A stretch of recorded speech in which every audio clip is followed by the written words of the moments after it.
আলাস্কার মাটিতে ইতিহাস গড়ল যুক্তরাষ্ট্র ও রাশিয়ার শীর্ষ বৈঠক।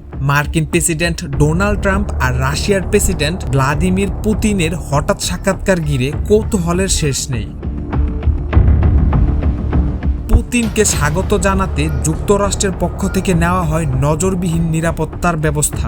আকাশপথে উড়ে যায় বিশ্বের সবচেয়ে আধুনিক ও ভয়ঙ্কর B-2 স্টেলথ বোমারু বিমান। সাথে ছিল F-22 র্যাপটর আর F-32 যুদ্ধ বিমানের ফ্লাইওভার। সামরিক শক্তির এই প্রদর্শনী ছিল একেবারে সিনেমেটিক দৃশ্যর মতো। অনেকের মতে এ ছিল কেবল কূটনৈতিক অভ্যর্থনা নয়, বরং কঠোর বার্তা। আলোচনার টেবিলে বসতে হলেও যুক্তরাষ্ট্রের সামরিক আধিপত্য যে প্রশ্নতীত তা চোখে আঙুল দিয়ে দেখিয়ে দিলেন ট্রাম্প।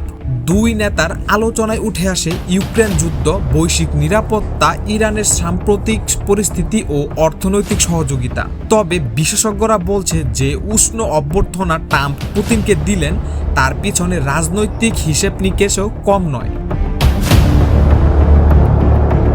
তখন এই বৈঠক নতুন করে প্রশ্ন তুলছে, এটা কি শান্তির সূচনা নাকি শান্তির প্রদর্শনের নতুন অধ্যায়? একদিকে হাসি মুখে হাত মেলানো আর লিমোতে পাশাপাশি যাত্রা, অন্যদিকে মাথার উপর দিয়ে উড়ে যাওয়া মার্কিন বোমারু বিমান। এই দুই ছবি যেন আজকের বিশ্ব রাজনীতির বাস্তবতা তুলে ধরে। কূটনীতির আড়ালে সামরিক শক্তির ছায়া এখনো তীব্রভাবে উপস্থিত।